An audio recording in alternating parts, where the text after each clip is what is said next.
Los ejercicios que habíamos planteado entonces eran situaciones donde un objeto alcanzaba a otro o situaciones donde se encontraban o se estrellaban, ¿cierto? En cualquiera de esos, lo que estamos asumiendo es que los dos objetos se encuentran en la misma posición. ¿Listo? Están en la misma posición. O sea que la posición del objeto uno es igual a la posición del objeto 2, ¿cierto? Y a partir de esa, digamos que de esa condición de igualdad, entonces solamente proponíamos las ecuaciones de posición para cada uno. ¿Ok? Esto es un concepto fundamental para trabajar en muchos problemas de física, en donde lo que tenemos que entender es cuál es la condición que se debe presentar para que digamos que para que se dé alguna situación particular. ¿Listo? Eso es algo de lo que vamos después a estar tratando, eso de la situación y la condición. La situación es lo que yo espero que ocurra, ¿ok? Y la condición es qué debe ocurrir para que eso se presente. ¿Está claro? De pronto ahorita no son como muy claras o muy perfectamente definidas, pero es algo en lo que tenemos que ir asumiendo, que va a haber una condición y una situación. ¿Listo? La situación es lo que yo espero que ocurra y la condición es qué debe ocurrir para que eso se presente. ¿Listo? Entonces, aquí, si estamos hablando de física, entonces podemos pensar en la situación de que dos cuerpos se estrellen y la condición es que ambos tengan la misma posición. ¿Ok? Eso es, digamos que las condiciones normalmente se están enmarcadas es con respecto a las variables. ¿Ok? Entonces, las variables son las que deben cumplir digamos que algunas situaciones, no quiero utilizar la palabra situación, deben cumplir algunos valores específicos, ¿sí? Para que se dé. Por ejemplo, para no ir muy lejos, si yo golpeo, yo voy a patear, a lanzar un balón para hacer una canasta. Entonces, la situación sería anotar la canasta. Pero la condición tiene que ver con cuáles son los valores de altura y de distancia que tiene que alcanzar ese valor para que efectivamente se haga la canasta. Es más o menos lo que quiero decir. ¿Cuáles son los valores de X y de Y que debe tener el valor para que efectivamente entre en la canasta? ¿Sí es claro? Cuando en física se plantean algunos ejercicios, pues normalmente me definen situación. A mí me definen es situación. Y yo soy el que tiene que dar la condición. ¿Cuáles son los valores de esas variables para que realmente eso pueda ocurrir? ¿Ok? Entonces, eso es la interpretación física de los problemas. Ya después vendrá la ejecución matemática, pero en principio lo importante es entender esa condición física. Ok, vamos a ver otro tipo de movimiento que es un movimiento acelerado, ¿ok?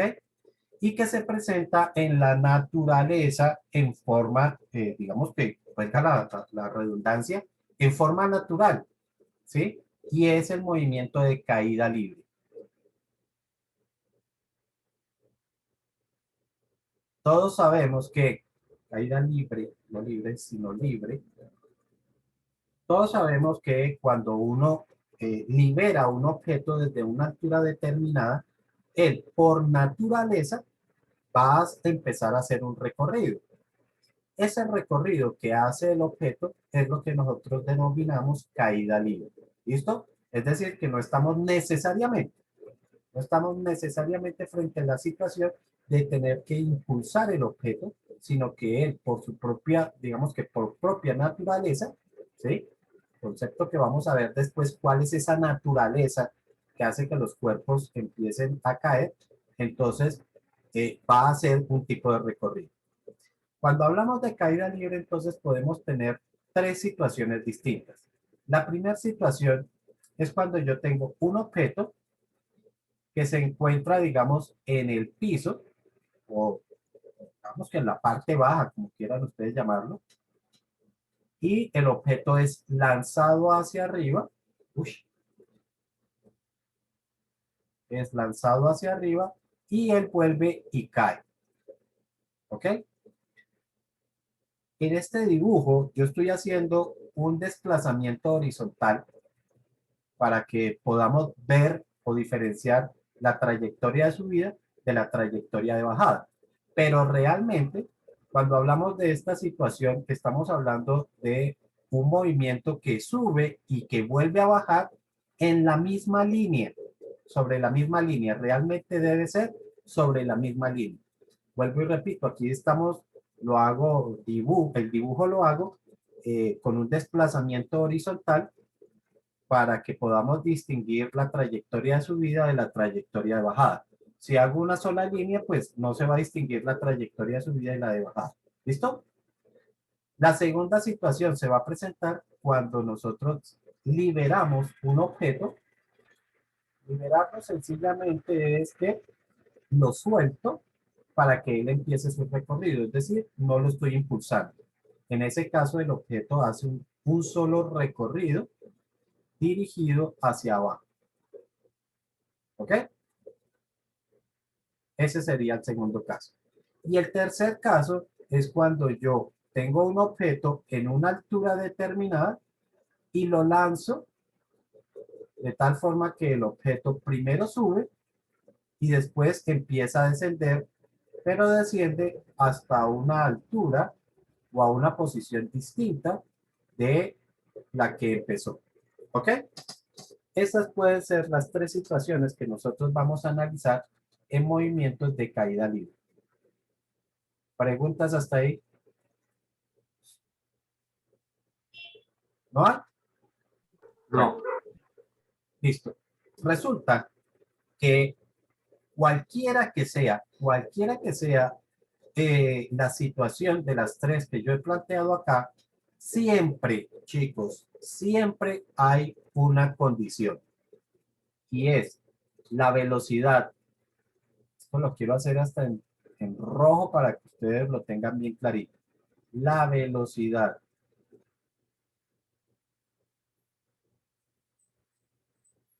en el punto más alto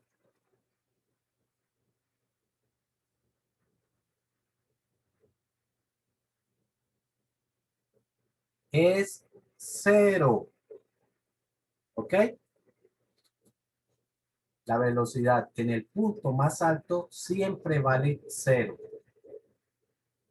¿Ok? Y la razón es la siguiente. Resulta que, como ustedes saben, la Tierra siempre ejerce una fuerza de atracción sobre los objetos. ¿Ok? Siempre está ejerciendo una fuerza de atracción.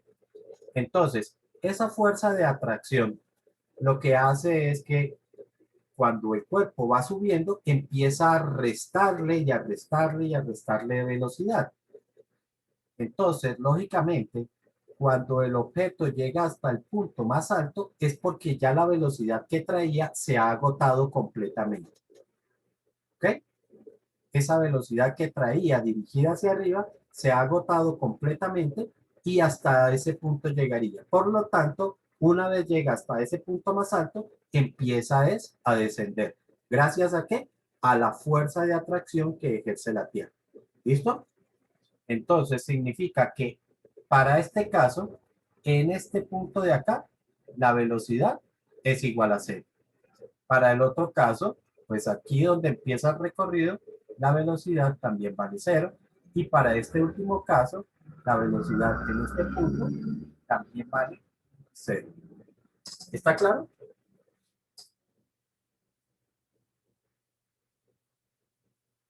Si nosotros pues queremos encontrar o bueno, antes de eso, pues tenemos que definir algunas otras cosas. Vamos a definir el tiempo de subida como el tiempo que tarda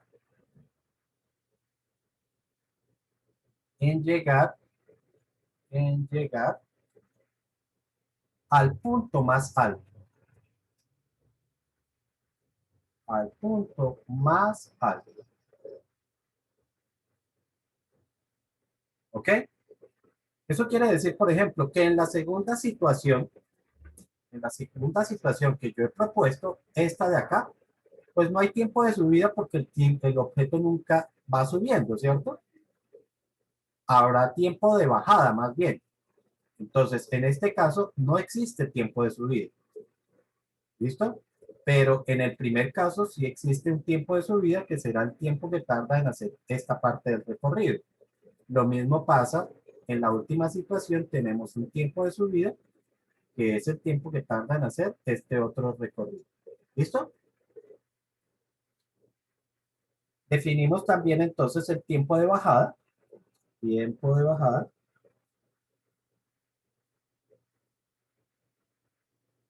como el tiempo que tarda en llegar, en, en, en, en llegar a una, una altura cero. ¿Ok? De acuerdo a esa definición, yo debo entender que para todos los casos, pues este punto sería la altura cero. ¿Ok?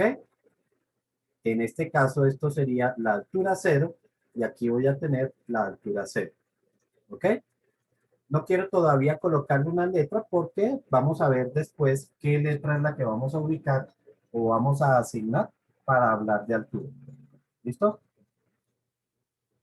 Y vamos a definir otro que es el tiempo de vuelo. Y definimos sencillamente el tiempo de vuelo como el tiempo que tarda en el aire. Tiempo que tarda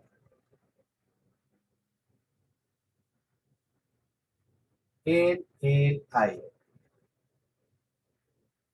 ¿Listo?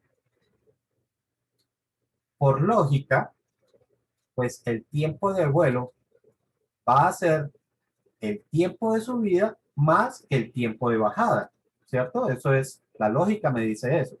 El tiempo de subida va a ser el tiempo que tarda subiendo más el tiempo que va a tardar bajando. Para el segundo caso, como no hay tiempo de subida, pues el tiempo de vuelo es el tiempo que tarda solamente en bajar. Y en el tercer caso vuelve a haber tiempo de subida y vuelve a haber tiempo de bajada. ¿Está claro hasta ahí? Bueno, resulta que para calcular estos tiempos no siempre lo voy a poder hacer de la misma manera. De hecho, vamos a encontrar una condición en particular para el primer caso, es decir, para cuando el objeto sube y baja y llega hasta la misma altura. Vamos a hacer el análisis de esa situación. Resulta que cuando un objeto hace el recorrido de subida y bajada en la misma, aquí, ¿dónde era que tenía ese dibujito? Okay. Cuando un objeto sube y vuelve y baja hasta la misma altura, ¿sí? Hace ese recorrido. Aquí lo voy a abrir un poquitico. Lo que pasa es que queda torcido siempre que hago ese dibujo ahí. Entonces, es un objeto que básicamente sabemos que hace este recorrido, uno de subida y uno de bajada. Resulta que ese movimiento es simétrico. ¿Qué quiere decir que sea simétrico? Que todas las características que tiene de subida son iguales a las que tiene de bajada. ¿Listo? De hecho, el tiempo que tarda subiendo va a ser igual al tiempo que tarda bajando. ¿Ok? Por lo tanto, puedo considerar que el tiempo de vuelo es igual al tiempo, es 2 veces, perdón, el tiempo que tarda subiendo. Porque si ambos tiempos son iguales, pues es 2 veces ese tiempo. ¿Está claro? Lo mismo, la velocidad que tiene el cuerpo a la misma altura siempre es la misma. Quiero ser claro con esto. Por ejemplo, cuando el objeto va subiendo, digamos aquí a una altura, a esta altura, pues esa altura la va a tener cuando suba y cuando baje. Por decir algo, 2 metros. Esos 2 metros los puede alcanzar cuando vaya subiendo y después cuando vaya bajando. ¿Listo? Estará a esa altura de 2 metros. Pues la velocidad que tiene a los 2 metros subiendo es igual a la velocidad que tiene a los 2 metros, pero bajando. ¿Sí? Solamente que va a ser en sentido contrario. O sea que mientras una está dirigida hacia arriba, la otra estará lógicamente dirigida hacia abajo. ¿Ok? Por lo tanto, ustedes saben que para determinar una dirección en física utilizamos el signo negativo para el otro caso. ¿Ok? O sea que yo puedo decir, por poner alguna cifra, que si a 4 metros la velocidad es de, qué sé yo, 3 metros por segundo, entonces cuando vaya bajando,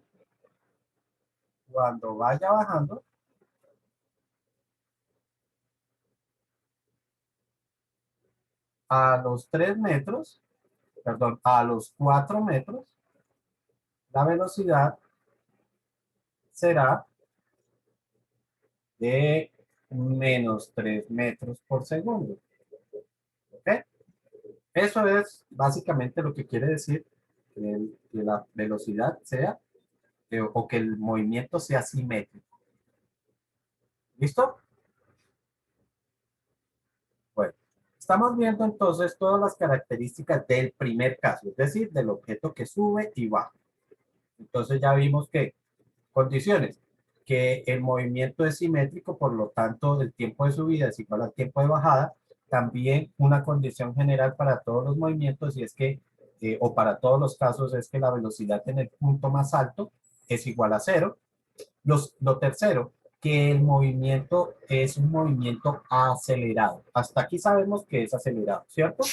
Si el movimiento es acelerado, pues debe cumplir todas las ecuaciones del movimiento acelerado. Y nosotros dimos una primera ecuación que me decía que la aceleración era igual a la velocidad final menos la velocidad inicial dividido entre el tiempo, ¿cierto? Vimos esa ecuación.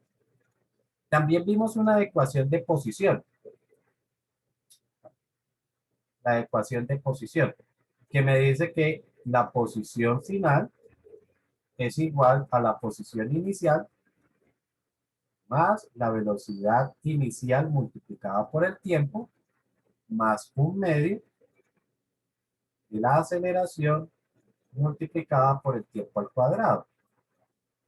Y vimos otras dos ecuaciones complementarias. Por allá una que decía que 2 veces la aceleración multiplicada por la posición final menos la posición inicial eran iguales a la velocidad final elevada al cuadrado más la velocidad inicial elevada al cuadrado. Es que no recuerdo si es un más o es un menos. ¿Me acuerdan ahí? ¿Quién me acuerda ese datico si ahí es un más o es un menos? Es menos. Menos, profe. ¿Menos? Ok. Es que, a ver, como están las dos ecuaciones, siempre se me olvida cuál es más y cuál es menos. Listo. Entonces, menos. Y la última que me decía que 2 veces la posición final menos la posición inicial eran iguales al tiempo multiplicado por la velocidad final más la velocidad inicial. ¿cierto? Esas eran las 4 ecuaciones que tenía. Entonces, estas, como el movimiento de caída libre es un movimiento acelerado, pues también tiene que cumplir estas mismas ecuaciones. Solamente que aquí hay una condición bien particular. Y es que la aceleración es la gravedad, es el valor de la gravedad. ¿Ok? Esto es un tema que vamos a profundizar más adelante y seguramente en otros niveles ya de física, cuando hablemos de cuál es la gravedad y por qué surge la gravedad. Y bueno, quiénes hablan de la gravedad, ¿sí? Pero la gravedad puedo anticiparles que es una constante, ¿sí? Que va a depender de varios aspectos. Eh, es una constante como tal porque normalmente tiende a mantener su propio valor, ¿sí? En la Tierra, la gravedad casi que se mantiene constante en todos los puntos de la Tierra, ¿sí? Sin embargo, tiene unas pequeñas variaciones, unas muy pequeñas variaciones, no son tan significativas. Y en general, nosotros vamos a decir que la gravedad tiene un valor en la Tierra de menos 9,8 metros por segundo cuadrado. ¿Listo? Este valor constante, chicos, lo vamos a utilizar mientras apliquemos gravedad durante todo nuestro estudio de física, que va a ser de noveno, décimo y grado 11. ¿Ok? Siempre vamos a manejar ese valor de gravedad de menos 9,8. Si nosotros estuviésemos en otra ubicación, por ejemplo, estuviésemos en la Luna o estuviéramos en otro planeta, pues el valor de la gravedad va a cambiar. Ahí sí cambia y cambia de una forma significativa porque esa gravedad está estrechamente relacionada con la cantidad de masa que tenga el planeta. Entonces, lógicamente, si el planeta es más grande, hay mayor gravedad. Si el planeta es más pequeño, hay menor gravedad. Alguien me dirá, pero es que la Luna no es un planeta. Sí, efectivamente no es un planeta, pero estamos hablando es de la ubicación, es decir, de el cuerpo, llámese como se llame, llámese un satélite, llámese planeta o llámese como lo quieran llamar, siempre va a tener una masa y la gravedad está relacionada con la masa que tenga ese cuerpo como tal. ¿Sí? Bueno, si eso es así, pues resulta que estas ecuaciones van a tener unas ligeras modificaciones porque ya sabemos cuánto vale la gravedad. Entonces, para la primera ecuación, si yo reemplazo el valor de la aceleración, me quedaría entonces como que este, la gravedad sería igual, ya no escribo A, ahora escribo es gravedad, es igual a la velocidad final menos la velocidad inicial dividido entre el tiempo, ¿cierto? Estoy reemplazando la gravedad. Pero si ya conozco cuánto vale el valor, cuánto vale la gravedad, por lo menos aquí en la Tierra, ¿cierto? Que es donde nosotros vamos a estar trabajando. Si de pronto en algún ejercicio yo les digo a ustedes, es que estamos en el planeta Marte, pues allá yo les tendré que dar cuál es el valor de esa gravedad. Por ahora lo que nos interesa son ejercicios aquí y todos los ejercicios que yo planteo son aquí en la Tierra. ¿Listo? Por lo tanto, ya sé cuánto vale el valor de la gravedad, entonces puedo decir que esta ecuación quedaría como menos 9,8 es igual a la velocidad final menos la velocidad inicial dividido entre el tiempo. ¿Ok? Ya reemplazando específicamente el valor de la gravedad. Sin embargo, pues las ecuaciones normalmente nos sirven para que nosotros hallemos el valor de una variable. En el caso de la primera ecuación, pues se supone que es para hallar la aceleración, pero es que ya la conozco, entonces ¿para qué la dejo así si ya conozco su valor? Entonces, esa primera fórmula me va a servir normalmente para que podamos hallar cualquiera de las otras variables. O puedo hallar la velocidad final, o puedo hallar la velocidad inicial, o puedo hallar un tiempo. ¿Ok? Normalmente la vamos a ver aplicada para hallar o tiempos o para hallar velocidad.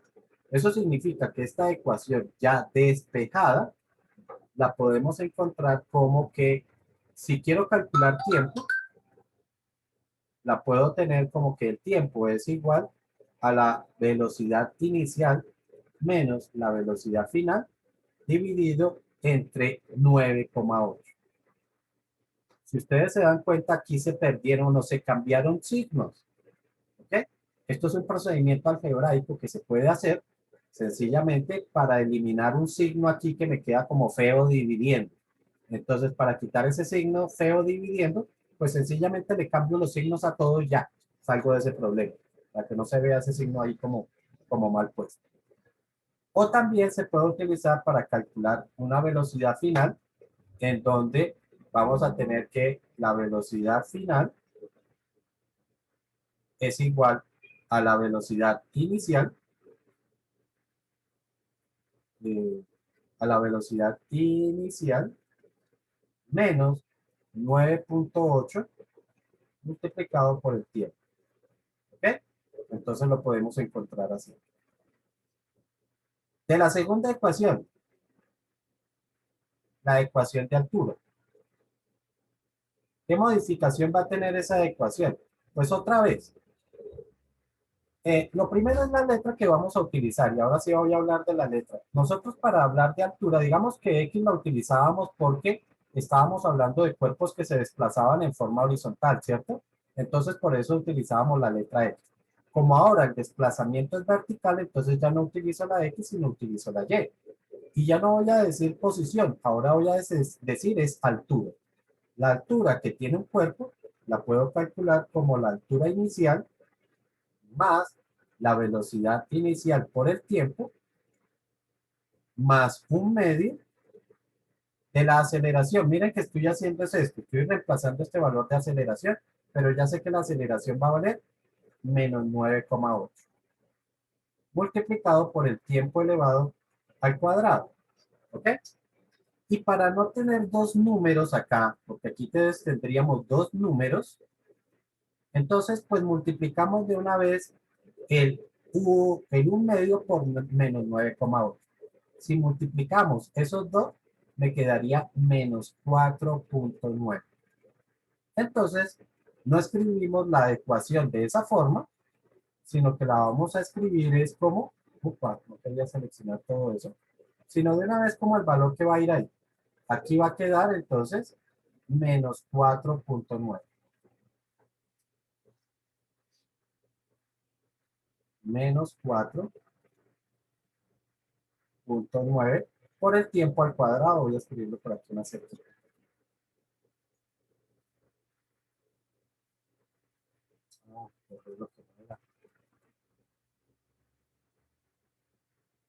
El tiempo elevado al cuadrado. Listo. Y entonces ya la ecuación nos queda de esa forma. En las dos últimas, pues lo único que cambia es pues reemplazar ya el valor. Entonces, eh, a ver, esta. Entonces ya nos quedaría 2 multiplicado por menos 9,8. ¿Sí? Entonces sería 2 multiplicado por menos 9,8 que me daría menos 19,6. Multiplicado por, ya sabemos que no hablamos de posición, sino hablamos de altura, altura final menos altura inicial, y eso es igual a la velocidad final elevada al cuadrado menos la velocidad inicial elevada al cuadrado. Otro caso, otra cosa que se hace para evitar otra vez este signo de aquí afuera, pues digamos que matemáticamente no se ve bien visto.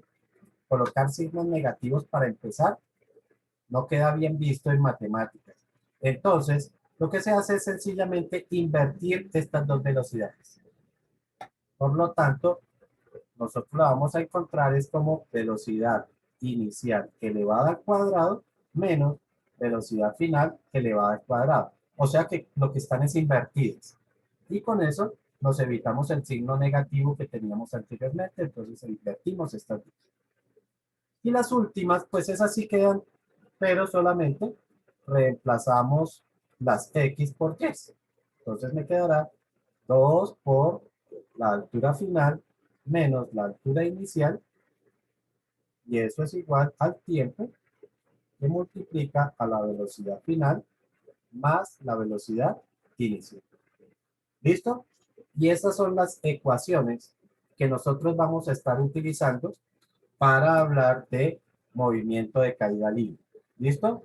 Se las voy a señalar para que ustedes las tengan bien presentes. ¿Cuáles son las que utilizamos ya en definitiva?